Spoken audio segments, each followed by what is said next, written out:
तुम रोजा रखो तो रियाकारों की तरह अपनी सूरत उदास ना बनाओ, क्योंकि वो अपना मुंह बिगाड़ते हैं ताकि लोग उनको रोजादार जाने। मैं तुमसे सच कहता हूं कि वो अपना अजर पा चुके। बल्कि जब तू रोजा रखे तो अपने सर में तेल डाल और मुंह धो, ताकि आदमी नहीं बल्कि तेरा बाप जो पशीदगी में है तुझे रोजादार जाने। इस सूरत में तेरा बाप जो पशीदगी में देखता है तुझे बदला देगा, तुझे बदला देगा। खुदा के कलाम के पढ़े सुने और कबूल किए जाने पर खुदावन की कसरत के साथ बरकत हो। आमीन। जी, रोजा के बारे में हम सीखेंगे तो मज़मून है रोजा का मुकाशफा। इस मज़मून में हम रोजा के मानी सीखेंगे, इसका मफ़हूम सीखेंगे और इसकी टाइम लेंथ भी सीखेंगे, जिसके बारे में अक्सर सवाल किया जाता है कि रोजा कब रखना चाहिए और कब खोलना चाहिए। फिर इसके बाद फकीयों फरीसियों के रोजे के बारे में भी बात करेंगे और फिर खुदावंद यीशु मसीह के रोजे के बारे में भी, जो यीशु मसीह चाहते हैं कि इस तरह से रोजा होना चाहिए। और आखिर में रोजे के फायदे, रोजे के फवाइद उनके बारे में सीखेंगे कि रोजा रखने से हमें फायदा क्या होता है। तो आए सबसे पहले हम रोजा के मानी को सीखते हैं। रोजा फारसी लफ्ज का, ज़बान का लफ्ज है और ये उर्दू में आया। उर्दू के मानी है लश्कर और रोजा के मानी है फाका करना या खाना पीना छोड़ देना या अपनी जान को दुख देना। और रोजा के लिए जो अरबी में और फारसी में लफ्ज इस्तेमाल हुआ है वो है सौम। फारसी में भी इसको, इस रोजे को नाम दिया गया और वो है सौम। और फिर इसको इब्रानी में भी सौम ही कहते हैं और इनके मानी भी यही है कि खाना पीना छोड़ देना कुछ वक्त तक, अपनी जान को दुख देना कुछ वक्त तक।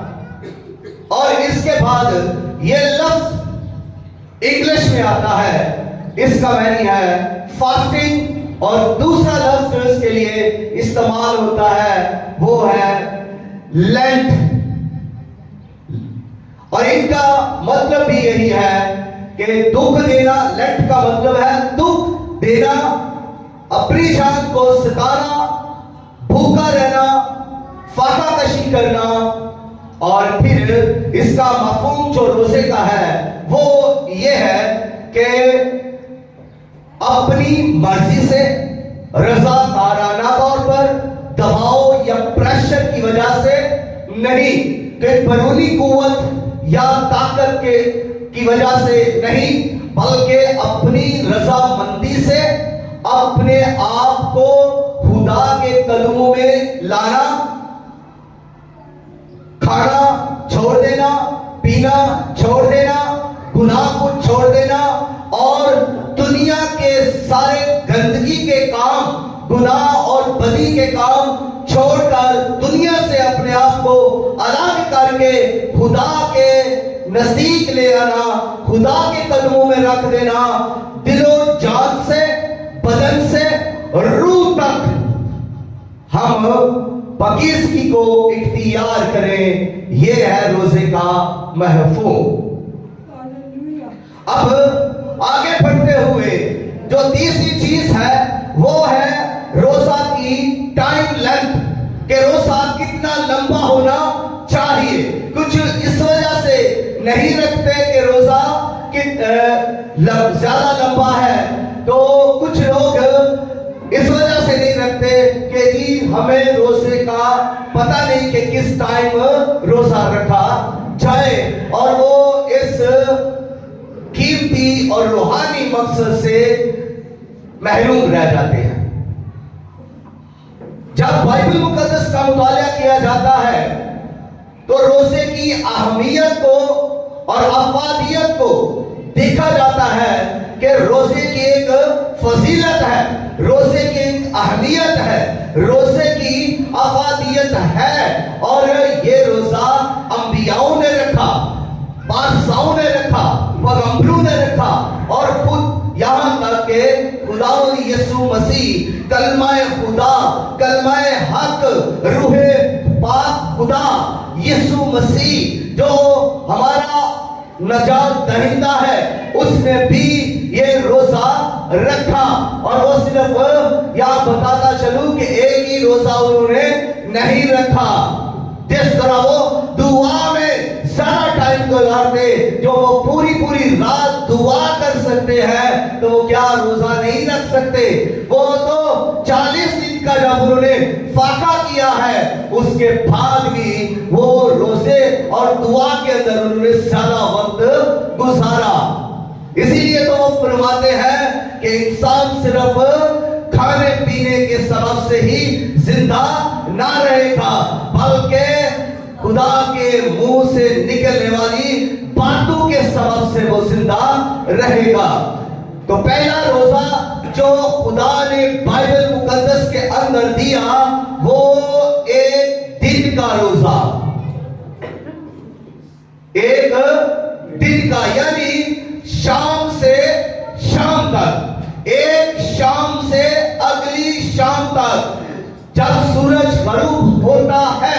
सुनिएगा, जब रोजा सूरज गरूब होता है, वहां से रोजा शुरू होता है, वहां से आपने रोजा रखना है, और अगली शाम जब सूरज गरूब होता है तब आपने रोजा खोलना है। यह है 24 घंटे का रोजा। ये खुदा ने एक रोजा बनी इस्राएल कौम को मूसा के वसीला से दिया, ताकि ये पूरी कौम रोजा रखे। और ये किस दिन रोजा रखे? ये 7वें महीने की 10वीं तारीख को एक ही रोजा कफारा के दिन रखे, और पूरी कौम ये रोजा रखे। ये रोजा लाजिम था, ये रोजा फर्ज था। इस रोजे को खुदा ने मुकर्रर किया और एक कौम के लिए मुकर्रर किया, और वो कौम यहूदी कौम है, जो ये कौम जो मूसा के सबब से मिस्र से निकल कर आई, तो खुदा ने उनको ये रोजा इस कफारा के रोज के लिए दिया कि सारी कौम रोजा रखेगी और सारी कौम मातम करेगी, दुख उठाएगी, खाना पीना छोड़ देगी, और किस हालत में रहेगी? गम की हालत में। अगर हम शरीयत की 5 किताबें पढ़ें, जो मैं बात करने लगा हूं, जरा ध्यान दीजिएगा। शरीयत की 5 किताबें जो मूसा ने लिखी है, उनको हम पढ़ें तो वहां पर लफ्ज रोजा 5 किताबों के अंदर आपको नहीं मिलेगा। लेकिन अगर मिलेगा तो यह मिलेगा कि दुख उठाना, कर्म की हालत में रहना, गम करना और खाना पीना छोड़ देना। तो मतलब इसका रोजा ही बनता है, लेकिन लफ्ज रोजा नहीं लिखा हुआ। और फिर इसके बाद और रोजा बनी इस्राएल को भी रखने के लिए दिया, और वो रोजा कसाद की किताब के अंदर हमें मिलता है। और ये रोजा सुबह से लेकर शाम तक है, सुबह से लेकर शाम तक है। ये भी बनी इस्राएल कौम रोजा रखती थी। और फिर बाइबल मुकद्दस के अंदर एक और भरोसा हमें मिलता है जो सिर्फ रात का ही है, यानी शाम से सुबह तक पूरी रात का रोजा है। और यह रोजा दारा बादशाह ने दानियल के लिए रखा। जब दानियल शेरों की मांग में है तो ये बुत परस्त दारा बादशाह उस मर्दे खुदा के लिए, मर्दे ईमान के लिए, मर्दे दुआ के लिए रोजा रख रहा है, जो शेरों की मांग में है, जिसको शेरों के आगे डाल दिया गया ताकि शेर इसे खा जाए। और जब बादशाह ने ये देखा तो उस रात उसने खाना पीना छोड़ दिया, यहाँ तक के मौसीकी को भी छोड़ दिया। उसके पास कोई खुशी नहीं है, कोई मौसीकी नहीं है, और वो गम की हालत में है, और वो फाका कशी कर रहा है, और उसकी दुआ, उसकी मिन्नत दानियल के लिए है, वो दानियल के लिए फिक्रमंद है। और ये एक रात का रोजा दारा बादशाह ने रखा। फिर इसके बाद हमें 3 दिन का रोजा मिलता है, 3 दिन का रोजा।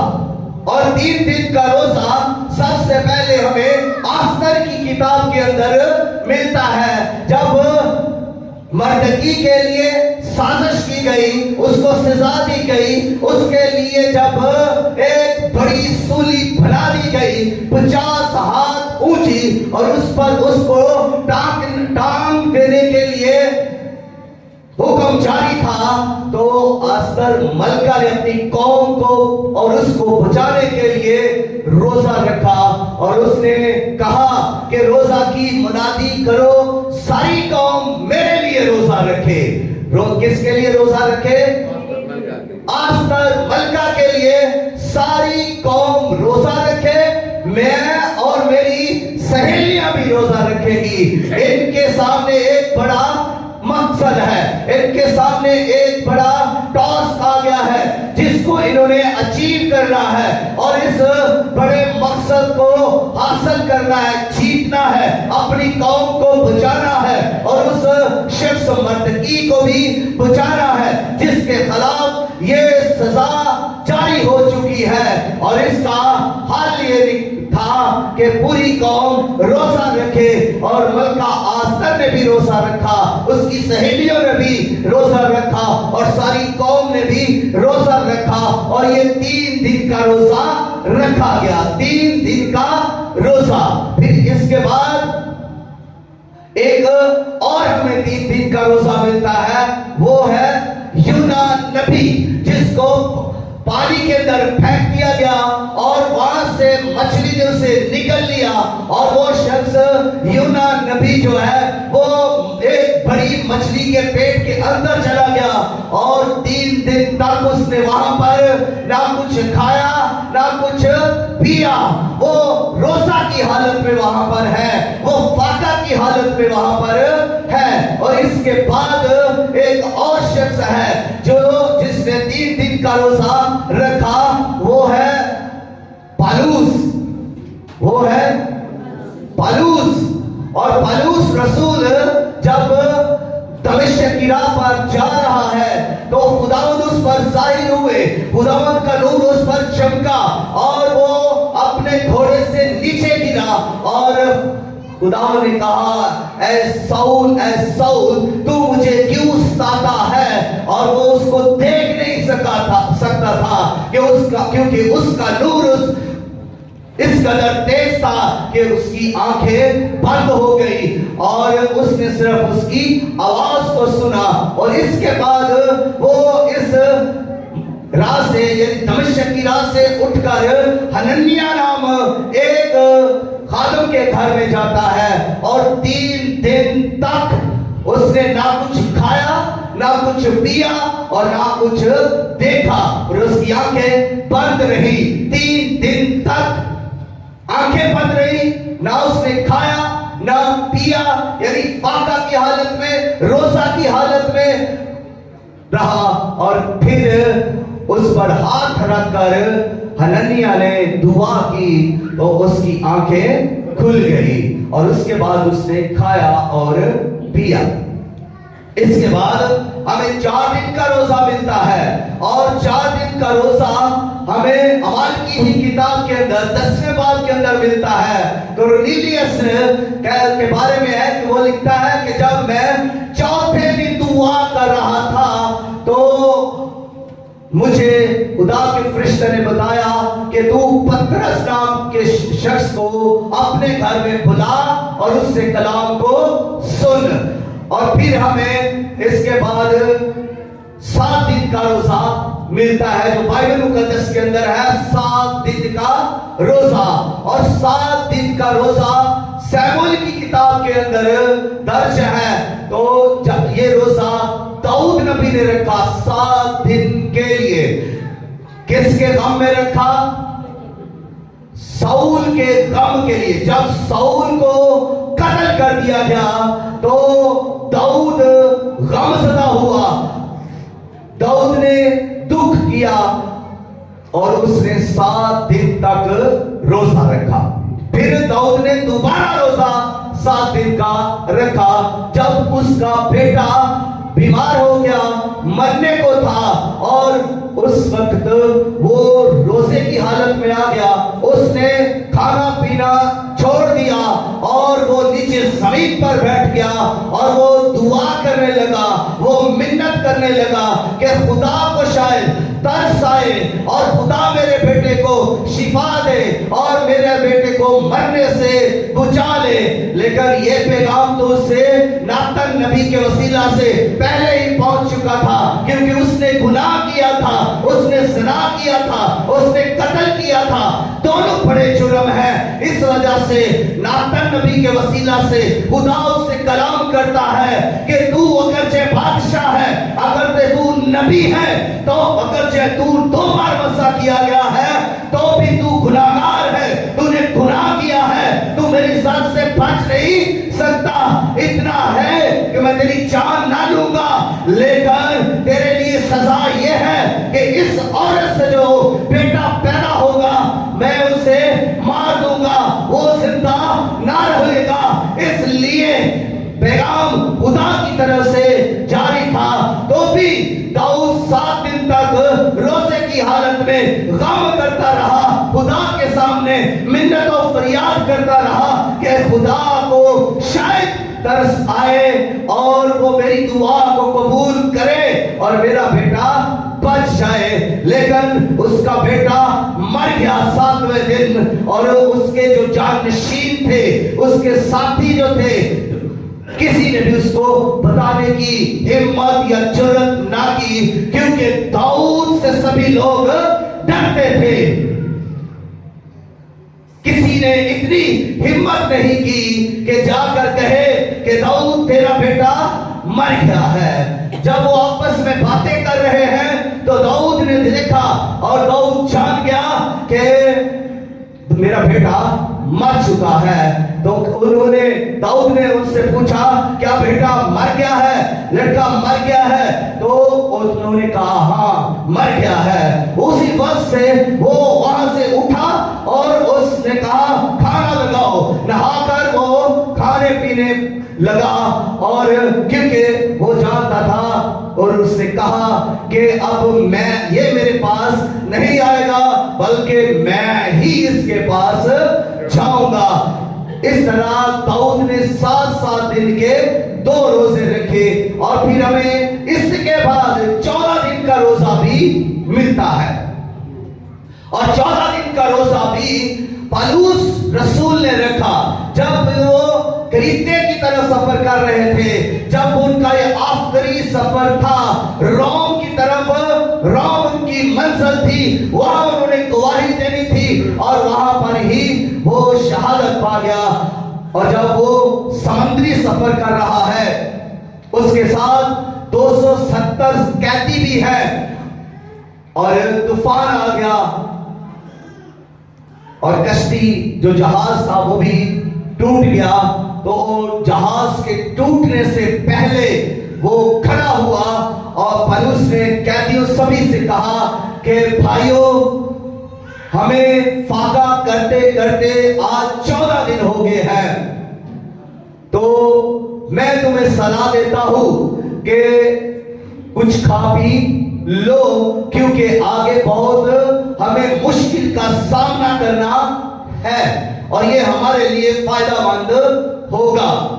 तो उन्होंने उसकी बात को माना और उन्होंने फिर खाया और पिया, और इसके बाद जहाज टूट गया और वो पानी में सारे के सारे जो है बहने लगे और तैर कर कोई जा रहा है, कोई तख्ते पर जा रहा है, किनारे की तरफ वो सब कोशिश करके पहुंच गए, क्योंकि पौलुस ने कहा था कि तुम्हारा एक बाल भी बांका ना होगा। जब मर्दे खुदा कहता है तो उसमें आवाज किसकी है? उसको तहरीक किसकी है? खुदा की। जब खुदा के फरिश्ता ने उसके अंदर से होकर ये बात कर दी है कि इनमें से कोई शख्स नहीं मरेगा, जहाज का नुकसान होगा, सामान का नुकसान होगा, लेकिन कोई शख्स नहीं मर सकता। तो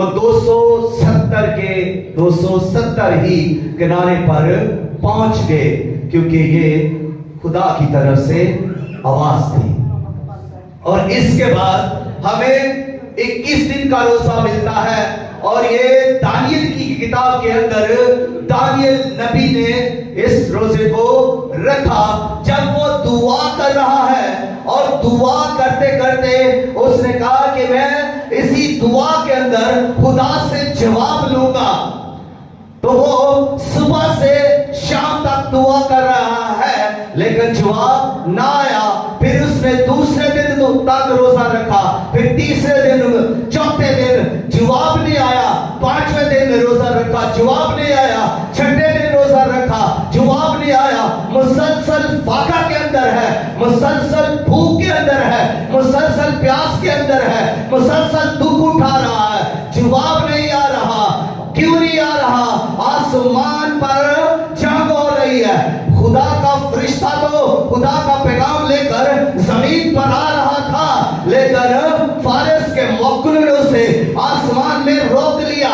एक बड़ी जंग हुई और ये जब्राइल फरिश्ता वहां पर रोक दिया गया, और इसकी मदद करने के लिए फिर मुकाइल फरिश्ता आया जो जंग जोरावर है, जंगजू है, और फरिश्ते इसके साथ और आए और फिर उन्होंने जंग की और जंग को जीता।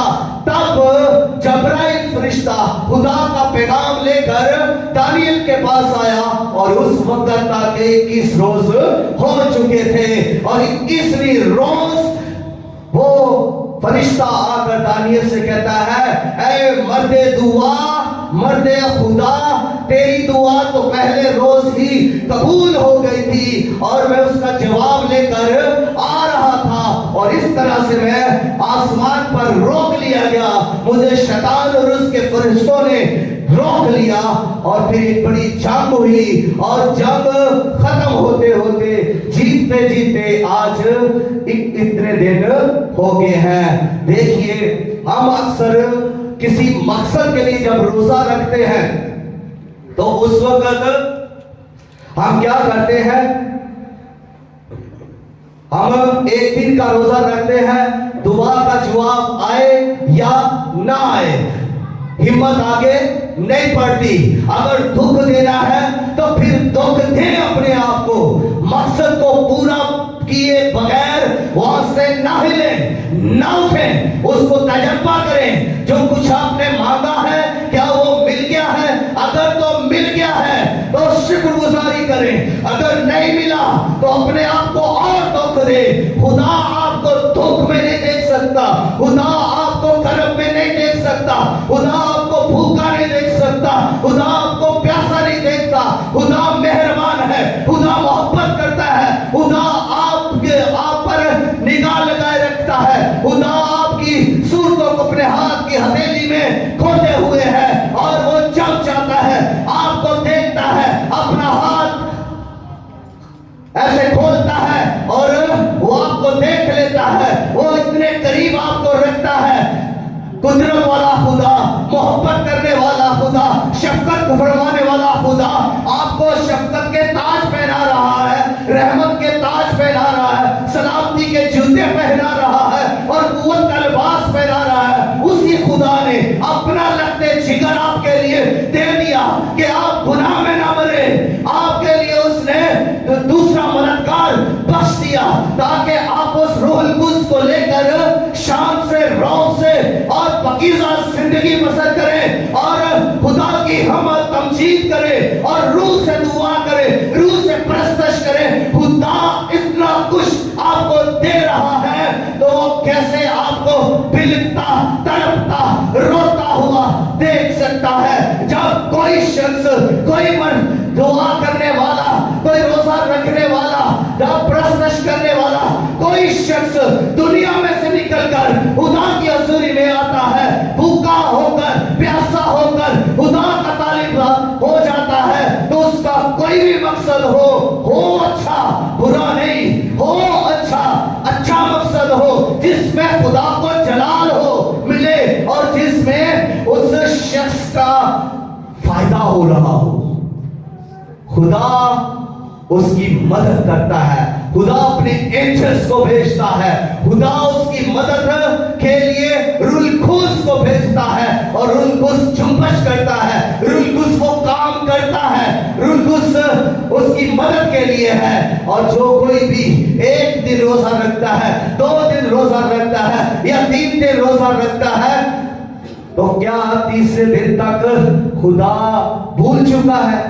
खुदा को तो आप हर रोज याद है, हर वक्त याद है। और जब आप दुआ कर रहे हैं, खुदा किस कदर आपको प्यार करता है। जब आप गीत गा रहे हैं, खुदा किस कदर आपसे मोहब्बत करता है। खुदा आपको चूम रहा है, खुदा आपसे प्यार कर रहा है, खुदा आपसे लव कर रहा है। कोई करे ना करे लेकिन खुदा आपसे प्यार करता है। दुनिया आपसे नफरत करे लेकिन खुदा आपसे प्यार करता है। और वो खुदा कभी भी आपको बेयारो मददगार नहीं छोड़ सकता। उसने कहा है मैं मुसीबत में तेरे साथ रहूंगा, मैं शिफा तुझे दूंगा, मैं कामयाब तुझे करूंगा। और वो खुदा यही कह रहा है कि तू मुझे पुकार तो मैं तुझे जवाब दूंगा। दानियल पुकार रहा है तो खुदा उसको क्या जवाब नहीं दे रहा, उसकी एक दुआ का जवाब देने के लिए आसमान हिल गया है और दूसरे आसमान पर बड़ी जंग हो रही है। फरिश्तों का नज़ूल नीच हो रहा है, फरिश्ते आकर लड़ रहे हैं। और पौलुस भी यही कह रहा है दुआ के जरिया जंग करो।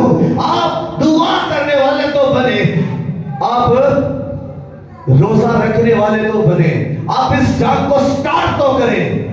ये जंग सिर्फ आपकी ही जंग नहीं, ये यहोवा खुदा की जंग है। और जब आप इस जंग को स्टार्ट करते हैं तो स्टार्ट कैसे करते हैं? जब आप दुआ करते हैं, जंग शुरू हो जाती है। फरिश्ते लड़ना शुरू कर देते हैं, आसमान से आग आना शुरू हो जाती है, तो आसमान की फौजें मुतहर्रक हो जाती है। आप दुआ तो करें। और फिर इसके बाद हमें 40 दिन का भी रोजा मिलता है। यह सबसे लंबा रोजा है जिसको बाइबल बयान करती है। ये सबसे लंबा रोजा है और ये सबसे पहले मुकद्दस मूसा ने रखा जब वो 10 हुक्म लेने के लिए पहाड़ पर गया। खुदा ने उसे पहाड़ पर बुलाया और जब बुलाया तो खुदा ने उसे 10 हुक्म अपने हाथों से लिखकर तख्तियों पर दिए। और इस अरसा में 40 रात 40 दिन गुजर गए और उस पहाड़ पर मूसा ने, जो खुदा की हजूरी में है, जो खुदा के जलाल में है, जो खुदा के इरफान में है, जिसको खुदा की मोहब्बत नजर आ रही है, जिसको खुदा की चाहत नजर आ रही है, जिसको खुदा की रोशनी नजर आ रही है, जिसको खुदा नजर आ रहा है, जो खुदा से बातें कर रहा है, जो खुदा की रफाकत में है, और वो शख्स जो खुदा की हजूरी में है, ना उसे भूख याद रही, ना उसे प्यास याद रही। वो फाका के अंदर 40 दिन 40 रात उस पहाड़ पर खुदा की मौजूदगी में वहां रहा। और फिर खुदा ने उसे वो तख्तियां जो उसने लिखी मुकद्दस मूसा के हाथों में थी और वो लेकर जब पहाड़ से उतरा है तो 40 दिन कंप्लीट हो चुके। और फिर जब वो नीचे आया है तो नीचे तो बछड़ा बन गया है, ऊपर प्लानिंग हो रही है पहाड़ पर, ऊपर खुदा उतरा हुआ है। इधर मरते खुदा मूसा वहां पर खुदा की हजूरी में खुदा के प्लान को लेकर नीचे आने वाला है। और जैसे ही वो नीचे आया है यहाँ तो सूरत हाल ही बदल गई। कलीसिया तो जिस पर तो था कि मेरी कलीसिया दुआ करने वाली होगी, मेरी कलीसिया रोजे रखने वाली होगी, मेरी कलीसिया खराइब करने वाली होगी, यहाँ का सिस्टम बदल चुका है। खुदा चाहता है कि मेरी ये कौम मेरी इबादत करे। खुदा ये चाहता है कि मेरी ये कौम मेरे लिए जिंदगी बसर करे और मेरी बरकतों को रिसीव करे, मैं इन्हें सरफराज करूं, मैं इनकी जंग लड़ूं। और खुदा बड़े बड़े मंसूबे अपनी कौम के लिए रखता है। खुदा इस कौम के लिए क्या कर रहा है? समंदर से उनको निकाल कर लाया बियाबान में। खुदा उनकी भूख और प्यास को मिटाने के लिए आसमान से मन बरसा रहा है। फरिश्तों की खुराक दे रहा है इस कौम को और चिनार में से मीठा पानी का चश्मा जारी करता है कि लो इसमें से पियो। खुदा उनके साथ साथ है, हर गम हर बदी से खुदा उनको महफूज किए हुए हैं। तो ये कौम जिसके लिए खुदा प्लानिंग कर रहा है, कलाम देने के लिए 10 हुक्म लिख रहा है कि अब ये कौम इन 10 हुक्मों पर अमल करेगी, इससे मेरी इबादत करेगी। और नीचे आकर देखा तो हालात बदल चुके हैं। वो कौम जो खुदा पर तवक्कल करने वाली थी उसने बछड़ा बना लिया और सब अपना अपना सोना दे रहे हैं बछड़ा बनाने के लिए। सबने अब अपने जेवर दिए, जो जो किसी के पास था दे दिया। और हारून ने वो बछड़ा सोने का बनाया, आग के अंदर सोना डाला और उसमें से वो बछड़ा सोने का बनाया। और उस बछड़े के आगे क्या कर रहे हैं? नाच कूद कर रहे हैं, उस बछड़े की परस्तिश कर रहे हैं। और उनका खुदा वो बछड़ा बन चुका है। मूसा नीचे आकर देखता है तो मूसा हैरत में पड़ गया, शिस्तर हो गया, हैरान हो गया। ये कौम जिसके लिए खुदा इतना कुछ कर रहा है एक लम्हा में ही बदल चुकी है। खुदा की मेहरबानियों को भूल गई, खुदा की बख्शिशों को भूल गई है, खुदा के मौजज़ात को भूल गई ये कौम और बछड़ा बना लिया। मूसा ने वो तख्तियां गुस्से में आकर तोड़ दी। और फिर दूसरी बार फिर से मुकद्दस मूसा को फिर से हुक्म हुआ, खुदा ने फिर बुलाया, फिर तख्तियां लेने के लिए गया। अब कौम की सजा मूसा को भी मिल रही है। खुदा ने कहा तू तख्तियां भी खुद बना और इन पर लिख भी खुद। पहले ना मूसा ने तख्तियां बनाई ना लिखा, अब खुदा कह रहा है अब तख्तियां भी बना और इन पर लिख भी। और 40 दिन और 40 रात फिर मूसा वहां पर रहकर उन तख्तियों को लेकर नीचे आता है। तो ये दूसरा रोजा है जो 40 दिन का मुकद्दस मूसा ने रखा। और इसके बाद एलिया का रोजा है। एलिया ने भी 40 दिन का रोजा रखा। एलिया को खुराक दी गई, एलिया को क्या दिया गया? एक वक्त की रोटी और उसके लिए कहा कि तू अब इसको खा। और उसने उसी पर कनाइत की 40 रोज दिन रात उसने फाका किया। और ये हमें दूसरा रोजा मिलता है, बल्कि तीसरा 40 दिन का।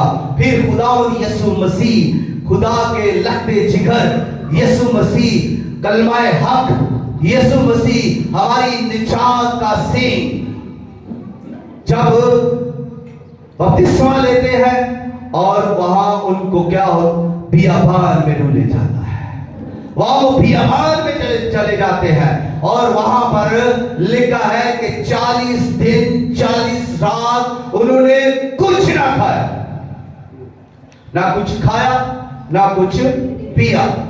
40 दिन रात वो बियाबान में रहे और फिर 40 दिन के बाद जब भूख लगी, इब्लीस भी आ गया, कहता है कि मैं तेरे लिए अगर तू कहे तो ये पत्थर जो है रोटियां बन जाएंगी, क्योंकि वो जानता था कि इसमें कुदरत है, जब ये बोलेगा तो पत्थर रोटियां बन जाएंगी, वो जानता था और वो इसके बारे में सब कुछ जानता है। यीशु मसीह ने 40 दिन का जब रोजा रखा तो उसके बाद फिर खिदमत शुरू की, ना कि सलीब के ऊपर चढ़ गए। ठीक है, लेकिन तरतीब इस तरह की बनाई गई है कि जब लेंट सीजन आता है तो सबसे पहले राह का बुध, यह रोजे का पहला दिन होता है और हमेशा यह बुध को ही आएगा। लोग माथों पर राख लगाते हैं, जो कि बाइबल के अंदर कहीं पर भी हमें मिलेगा ही नहीं, सिरे से है ही नहीं। और लोग इस को राख को अपने माथों पर क्रॉस बना रहे हैं। नया ट्रेंड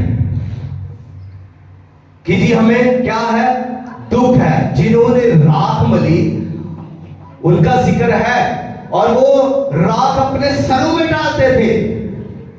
तिमर ने राख डाली क्योंकि उसकी अस्मत रेजी हुई, वो मातम कर रही है, उसने अपना गिरेबान, अपना जो लिबास था वो चाक किया, वो वावेला कर रही है। और इस तरह लोग गुनाह कर रहे हैं।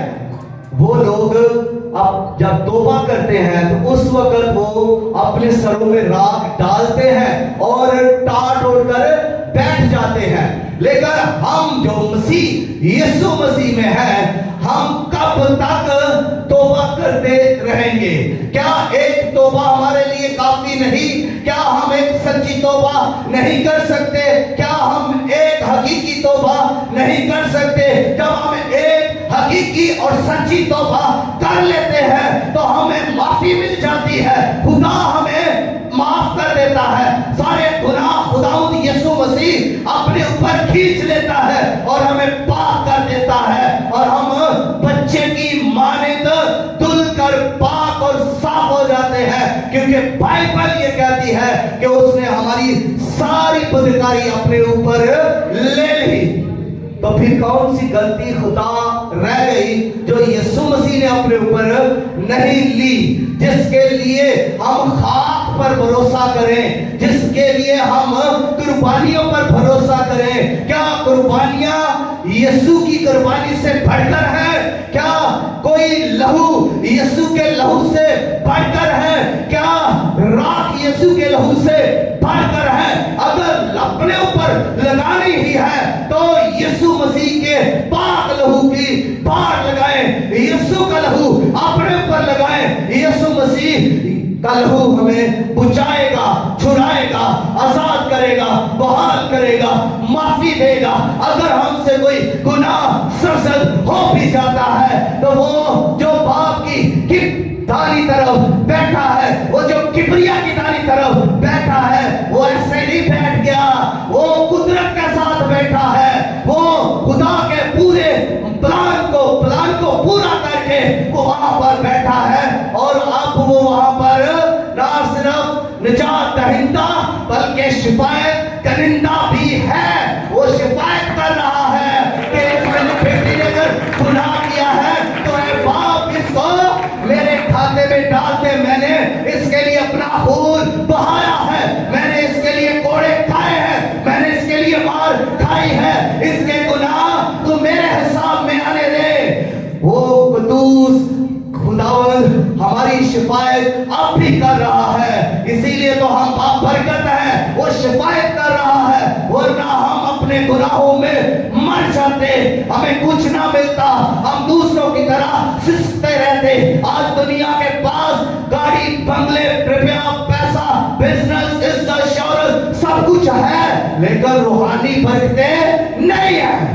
और रूहानी बरकतें आपके पास है, रूहानी इख्तियार आपके पास है। कोई लाए, कोई बदरू को निकालने वाला जब भी कोई आएगा वो मसीही ही होगा, और वो यीशु नाम से कहेगा कि मैं तुझे यीशु नाम से हुक्म देता हूं, तो वो उसे छोड़कर चली जाएगी, क्योंकि उसके पास क्या है? रूहानी इख्तियार है। उसके पास रूहानी इख्तियार है, और हमारे पास क्या है? रूहानी इख्तियार है।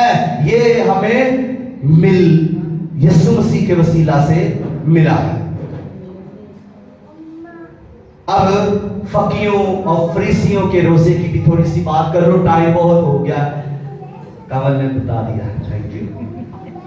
तो फकी और फरीसी जो रोजा रखते थे वो यही थे, किस तरह से रखते थे कि फकी फरीसी रोजा रखते थे हफ्ते में 2 बार।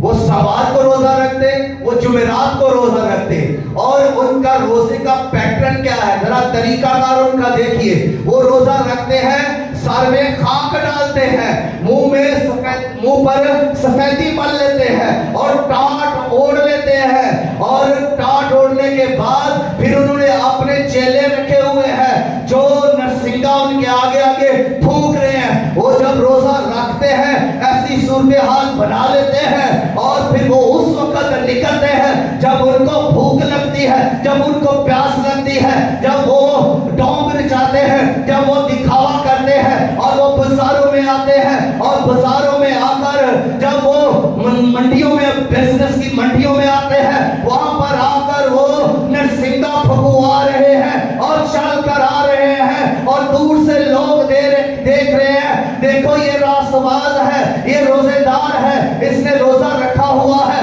और वो ऊपर से क्या करते हैं? अपने मुंह को बिगाड़ रहे हैं, हाय रोजा लगा हुआ है, हाय प्यास लगी हुई है, कोई पक्षियों से उन्हें हवा दे रहा है, इसको गर्मी न लगे रहे, वो वावेला कर रहे हैं। और ऐसी सूरत हाल को देखकर लोग उनके साथ क्या करते हैं? बिजनेस करते हैं, उनके साथ अपने बिजनेस रिलेशन को बढ़ाते हैं। और ये 2 दिन अगर हम इन तारीख का गौर से मुतालिया करें तो यरूशलेम में ये 2 दिन बिजनेस के बहुत अहम थे। इसी रोज को वो 2 दिन रोजा रखते और बिजनेस करते, और फिर लोग मुतासर होते कि ये तो पासा है, ये तो रोजेदार है, ईमानदार शख्स है, ये बेईमानी नहीं करेगा। और जिसने रोजा ही बेईमानी का रखा है उससे आप क्या तो कर सकते हैं? जो कर दिखावा रहा है उसकी बातों में क्या होगा, उसके किरदार में क्या होगा? तो ऐसों के लिए यीशु मसीह ने लफ्ज क्या इस्तेमाल किया? रियाकारो। रियाकारो इंग्लिश में इसको कहते हैं हिपोक्रेट। तो दूसरे लफ्जों में ये एक्टर है, एक्टिंग करने वाले एक्टर, जो कुछ है नहीं वो करके दिखाते हैं। और इसी को देखकर यीशु मसीह ने कहा कि जब तुम रोजा रखो तो रियाकारों की तरह अपनी सूरत को ना बिगाड़ो।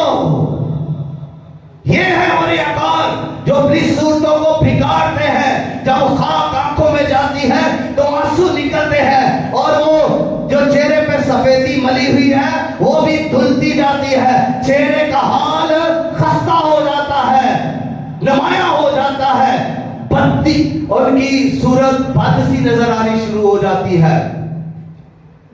तो यीशु मसीह ने कहा इनकी तरह रोजा नहीं रखना, सूरत को नहीं बिगाड़ना, सूरत को खराब नहीं करना। ये खुदा की सूरत है, इसको नहीं बिगाड़ना। तो यीशु मसीह ने फिर कहा कि किस तरह रोजा रखे? कि जब तुम रोजा रखो तो रियाकारों की तरह अपनी सूरत को ना बिगाड़ो, बल्कि जब तुम रोजा रखो तो अपने सर में तेल डाल, खाक नहीं, तेल डाल। अगर खाक का मतलब होता तो यीशु खाक ही कहता, लेकिन यीशु मसीह ने कहा तेल डाल। तेल रूह कुद्स की अलामत है। रूह कुद्स तेल पर, जहां तेल है वो रूह कुद्स है। आपके सर में अगर तेल है मतलब रूह कुद्स है। आपकी हिकमत रूह कुद्स की तरफ से है। आपका सोचना रूह कुद्स के, यानी आपका माइंड, आपका ब्रेन, आपका हेड रूह कुद्स की गिरफ्त में होगा तो पाक होगा, बुरे ख्याल नहीं आएंगे, रोकेगा गुनाह से आपको। रूह कुद्स ही तेल है, इसको डालें। रूह कुद्स आप पर जब उतरा हुआ होगा तो फिर चेहरा भी आपका उदास नहीं होगा। रूह कुद्स खुशी देता है। तो यीशु मसीह जो डिमांड कर रहे हैं वो कह रहे हैं अपने सर में तेल डाल और मुंह धो। अब मुंह धोने का रूहानी मतलब क्या है? हम जब मुंह धोते हैं तो कितनी फ्रेशनेस आ जाती है, गंदगी उतर जाती है, आंखें साफ हो जाती है, नाक साफ हो जाता है, दांत साफ हो जाते हैं और मुंह के ऊपर वाली स्किन भी साफ हो जाती है। तो तरोताजा चेहरा नजर आता है, हशाश बशाश चेहरा नजर आता है। इसी तरह खुदावंद यीशु मसीह कहते हैं जब तुमने रोजा रखा है तो अपने आप को हशाश बशाश रखो, अपने आप को खुश रखो, अपने आप को तरोताजा रखो। हाय हाय भूख लग गई, हाय हाय प्यास लग गई, ये मत करो। अपनी सूरत को मत बिगाड़ो, अपना चेहरा खूबसूरत बनाकर रखो। और जब चेहरा खूबसूरत होगा तो खुशी नजर आएगी, लोग देखेंगे कि ये खुश है और रूह खुशी बख्शता है। और फिर मुंह धोने का और मतलब जाहिर करूं तो रो ये है कि अच्छी अच्छी बातें करो, रूहानी बातें करो, कलाम की बातें करो, रूह कुद्स की तहरीक से बातें करो, खुदा को जलाल दो, गीत गाओ, दुआ करो। ये है मुंह धोने का मतलब। जब आप दुआ कर रहे हैं क्या आपके मुंह ताजा नहीं होंगे? क्या आपके मुंह फ्रेश नहीं होंगे? जब आप हमद करेंगे, गीत गाएंगे तो क्या आपके मुंह फ्रेश नजर नहीं आएंगे? और क्या जब आप सच बोलेंगे तो फिर भी आपके मुंह साफ नजर आएंगे, अच्छे नजर आएंगे, फ्रेश नजर आएंगे।